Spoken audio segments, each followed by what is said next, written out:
கன்னியாகுமரி மாவட்டம் மணவாளக்குறிச்சியிலே செயல்பட்டு வரும் மத்திய அரசுக்கு சொந்தமான இந்திய அருமணல் ஆலை, அதாவது இந்தியன் ரேர் எர்த் லிமிடெட் என்று கூறுவார்கள், IREL என்று அழைக்கப்படுகின்ற இந்த நிறுவனம் இதற்கு தேவையான இந்தியாவுக்கு தேவையான அணுக்கனிம மூலப்பொருட்களை வழங்கும் நோக்குடன் மிடாலம், இணையம், புத்தன்துறை, 7 தேசம், கொல்லங்கோடு வரை உள்ள கிராமங்களில் சுமார் 1800 ஹெக்டேர் பரப்பளவிலே அணு கனிம சுரங்கம் அமைக்க 2015ஆம் ஆண்டிலே மத்திய அரசு முடிவு செய்திருந்தது.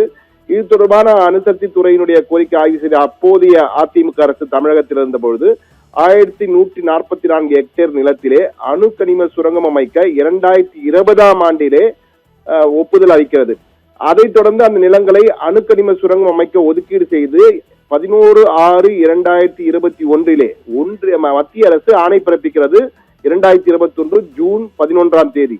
எனவே அந்த அனுமதிக்கான ஒப்பந்தம் என்பது தற்போது கடந்த ஜூன் 10ஆம் தேதி தான் முடிவடைகிறது. அந்த அனுமதியை நீட்டிக்க வேண்டும் என தொடர்ந்து அந்த மத்திய அரசின் சார்பில் IREL தொடர்ந்து கேட்டுக்கொண்டே இருந்தது.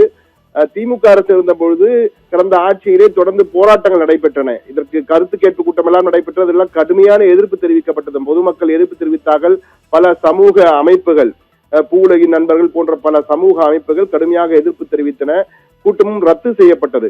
தற்போது தாவேக அரசு அந்த கடைசி தேதி 10ஆம் தேதி அந்த அனுமதிக்கான ஆணை காலாவதி ஆகிறது. காலாவதியாகும் தினத்திலே அதை நீட்டித்து மேலும் சில மாதங்களுக்கு நீட்டித்து ஒரு அனுமதி அரசாணை வெளியிடப்படுகிறது. இதுதான் தற்போது சர்ச்சையாகி இருக்கிறது. ஏனென்றால் தாவேக அரசு கடுமையாக இந்த திட்டத்தை எதிர்த்திருந்தது. தாவேக கடுமையாக எதிர்த்து கடந்த 2024ஆம் ஆண்டு நவம்பர் 3ஆம் தேதி தமிழக வெற்றி கழகத்தின் செயற்குழு கூட்டம் சென்னையிலே நடக்கிறது. அப்போது இயற்கை வள பாதுகாப்பு கொள்கை என்ற பெயரிலே ஒரு தீர்மானத்தை தாவேக கட்சி நிறைவேற்றுகிறது. அப்போது இயற்கை தாயின் செல்ல பிள்ளையான கன்னியாகுமரி பகுதியிலே அணு கனிமங்களை அகழ்ந்தெடுக்கும் சுரங்க திட்டத்தை நடைமுறைப்படுத்த மத்திய அரசு முயல்கிறது. தென் தமிழகத்தை பாழ்படுத்தும் இன்னொரு முயற்சியே எது? மிக தெளிவாக பாருங்கள். தென் தமிழகத்தையே பாழ்படுத்தும் இன்னொரு முயற்சியே எது? எங்கள் மண்ணையும் மக்களையும் பாழ்படுத்தும் இது போன்ற அபாயம் விளைவிக்கும் நாசகார நச்சு திட்டங்களை உடனடியாக கைவிட வேண்டும் என்று இந்த செயற்குழு வலியுறுத்துகிறது. என்ன செயற்குழு அந்த தீர்மான காட்சியை தற்போது நாம் பார்க்கலாம். தாவேகவுடைய அந்த தீர்மானம், பூவுலகின் நண்பர்கள் அந்த தீர்மானத்தை தங்களுடைய அறிக்கையாக வெளியிட்டிருக்கிறார்கள். அந்த அறிக்கையை வெளியிட்டிருக்க அந்த அறிக்கையை தற்போது பார்க்கலாம். மிக தெளிவாக அந்த அறிக்கையிலே, இந்த பூவுலகின் நண்பர்கள் சார்பில் வெளியிட்ட ஒரு செய்தி அறிக்கையிலே இவர்கள் தாவேக கட்சியினர் வெளியிட்ட அந்த தீர்மானம், அந்த கன்னியாகுமரியிலே அருமணல் தொழிற்சாலை அமைப்பதற்கான கடுமையான எதிர்ப்பு தெரிவித்து தீர்மானத்தை விட்டிருக்கார்கள். அந்த தீர்மான காட்சியை பார்க்கலாம்.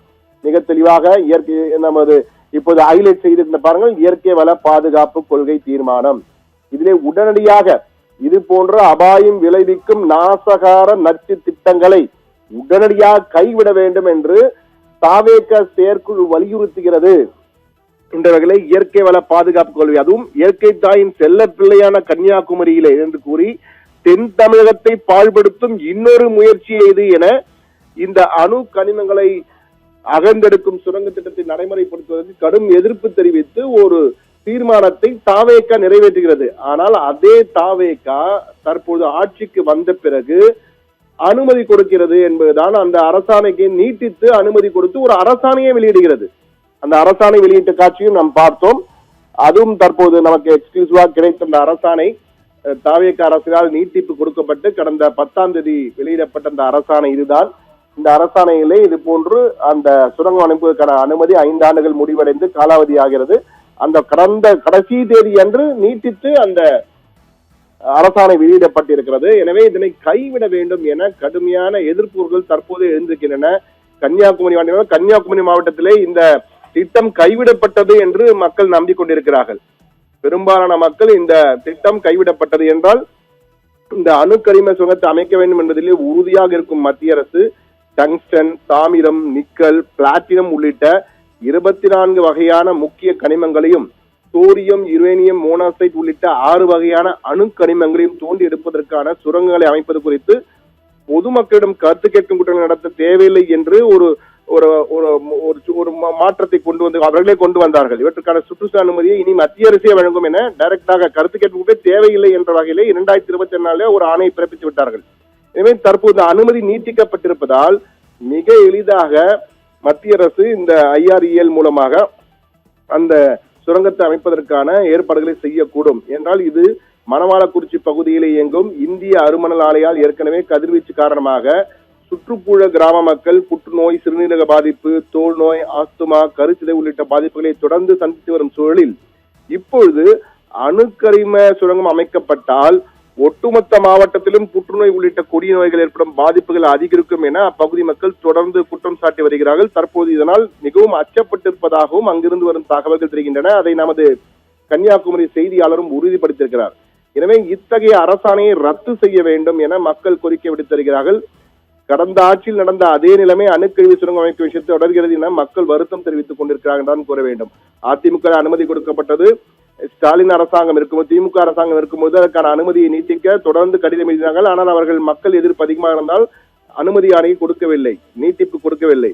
ஆனால் தற்போது தாவேக அரசு காலாவதியாகக்கூடிய அந்த கடைசி தேதியிலே நீட்டிப்பு கொடுத்து அரசாணையை வெளியிட்டிருக்கிறது. இதற்கு கடும் எதிர்ப்பு தற்போது பூ உலகின் நண்பர்கள் போன்ற சமூக அமைப்புகளும் எதிர்ப்பினை தெரிவிக்க ஆரம்பித்திருக்கிறார்கள். தற்போது முதலமைச்சர் விஜய்க்கு ஒரு அன்பு வேண்டுகோளை கன்னியாகுமரி மக்கள் சார்பிலே சத்தியம் தொலைக்காட்சி மூலமாக வைத்திருக்கிறார்கள். அதாவது இந்த அரசாணை நீட்டிப்பு கொடுத்த அரசாணையை ரத்து செய்ய வேண்டும். முதலமைச்சர் தன்னுடைய அதிகாரத்தை பயன்படுத்தி இந்த அரசாணையை ரத்து செய்ய வேண்டும். என்றால் மக்கள் குரலாக எங்களுக்கு ஆதரவாக நீங்கள் தாவேக செயற்குழுவிலே ஒரு தீர்மானம் நிறைவேற்றீர்கள். நீங்கள் தமிழகத்தின் செல்லப்பிள்ளை என்று கூறினீர்கள் கன்னியாகுமரியை. தற்போது தென்னகத்திற்கே பாதிப்பு ஏற்படும் வகையிலே இது ஒரு மிகப்பெரிய அழிவினை கொடுக்கும் என்ற வகையில் மக்கள் சார்பாக இந்த கோரிக்கையை வைத்திருக்கிறார்கள். முதலமைச்சர் விஜய் நிச்சயமாக இந்த கோரிக்கையை ஏற்று இந்த அரசாணையை ரத்து செய்ய வேண்டும் என்பதுதான் தற்போது கன்னியாகுமரி மக்களின் ஒருமித்த குரலாக எதிரொலிக்க, குறிப்பாக மணவாளக்குறிச்சி பகுதியில் உள்ள மக்களுடைய ஒருமித்த குரலாக எதிரொலிக்க என்றுதான் கூற வேண்டும். தற்போது பூ உலகின் நண்பர்கள் போன்ற அமைப்புகளும் இதற்கு கடுமையான எதிர்ப்பு தெரிவித்து முதலமைச்சர் விஜய் உடனடியாக அந்த நீட்டித்த அரசாணையை ரத்து செய்ய வேண்டும் என்ற வகையிலே கோரிக்கை வைத்திருக்கின்றனர். CM விஜய் முதலமைச்சராக பதவியேற்ற பிறகு அவருக்கு வந்திருக்க முதல் சிக்கல் இது. ஏனென்றால் தாவேகா தேர்தலுக்கு முன் கட்சியினுடைய செயற்குழுவிலே அதிகாரப்பூர்வமாக இந்த தீர்மானத்தை நிறைவேற்றியிருக்கிறது.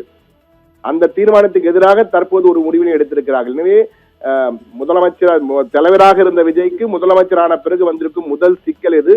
முதலமைச்சர் விஜய் என்ன செய்ய போகிறார்? அரசாணையை ரத்து செய்ய போகிறாரா, அல்லது அதற்கு விளக்கம் கொடுக்க போகிறாரா, அல்லது மத்திய அரசுக்கு கடிதம் எழுதி இதை நிறுத்த வேண்டும் என கோரிக்கை வைக்க போகிறாரா? என்ன செய்ய போகிறார் CM விஜய், முதலமைச்சர் விஜய் என்பதுதான் தற்போது மிகப்பெரிய கேள்வி. நிச்சயமாக இந்த சிக்கலை, சவாலை முதலமைச்சர் விஜய் எப்படி சமாளிக்க போகிறார் என்பது அடுத்தடுத்த தினங்களில் நமக்கு தெரிய வரும். ஆனந்தி.